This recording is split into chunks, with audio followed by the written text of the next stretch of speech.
सबको जय मसीह की प्रभु का धन्यवाद करते हैं। आइए मेरे भाई बहनों, आज हम उत्पत्ति का अध्याय 3 पढ़ते हैं प्रभु की अनुग्रह मदद सहायता से। हालेलुया। मनुष्य के पापी हो जाने का वर्णन। यहोवा परमेश्वर ने जितने बेनेले पशु बनाए थे उन सब में सर्प धूर्त था। उसने स्त्री से कहा, क्या सच है कि परमेश्वर ने कहा तुम इस वाटिका के किसी वृक्ष का फल न खाना? स्त्री ने सर्प से कहा, इस वाटिका के वृक्षों के फल हम खा सकते हैं, पर जो वृक्ष वाटिका के बीच में है उसके फल के विषय में परमेश्वर ने कहा है, न तो तुम उसको खाना न उसको छूना, नहीं तो मर जाओगे। तब सर्प ने स्त्री से कहा, तुम निश्चय ना मरोगे, वरन परमेश्वर आप जानता है कि जिस दिन तुम उसका फल खाओगे उसी दिन तुम्हारी आंखें खुल जाएगी और तुम भले बुरे का ज्ञान पाकर परमेश्वर के तुल्य हो जाओगे। अतः जब स्त्री ने देखा कि उस वृक्ष का फल खाने के लिए अच्छा और देखने में मन भाऊ और बुद्धि देने के लिए चाहने योग्य भी है, तब उसने उसमें से तोड़कर खाया और अपने पति को भी दिया और उसने भी खाया। तब उन दोनों की आंखें खुल गई, उनको मालूम हुआ कि वे नंगे हैं, इसलिए उन्होंने अंजीर के पत्ते जोड़ जोड़ कर लंगोट बना लिए। तब यहोवा परमेश्वर जो दिन के ठंडे समय वाटिका में फिरता था, शब्द उनको सुनाई दिया। तब आदम और उसकी पत्नी वाटिका के वृक्षों के बीच यहोवा परमेश्वर छिप गए।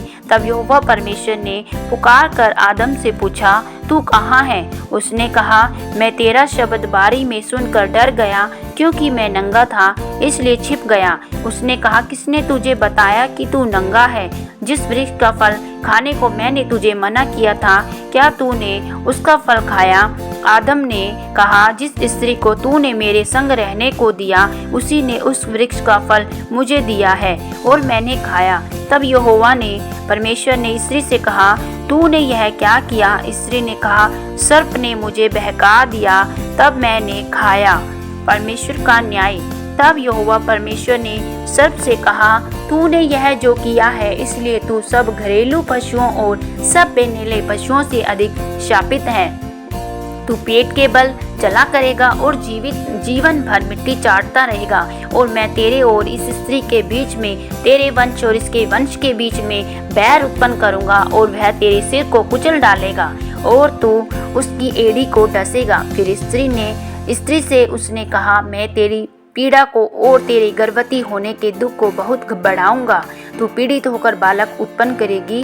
तेरी लालसा तेरे पति की ओर होगी, वह तुझ पर प्रभुता करेगा।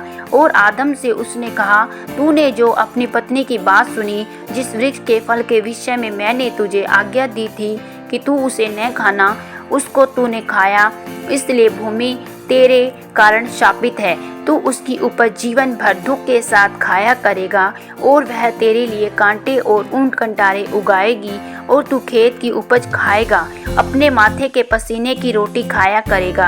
अंत में मिट्टी में मिल जाएगा, क्योंकि तू उसी से निकाला गया।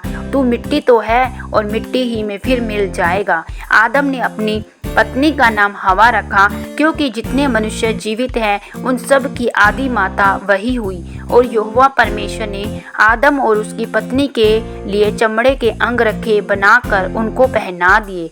वाटिका से निकाला जाना।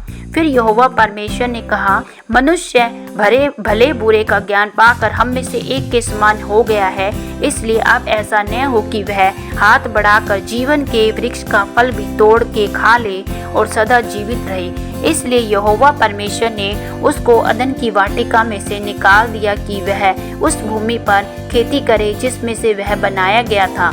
इसलिए आदम को उसने निकाल दिया और जीवन के वृक्ष के मार्ग का पहरा देने के लिए अदन की वाटिका के पूर्व की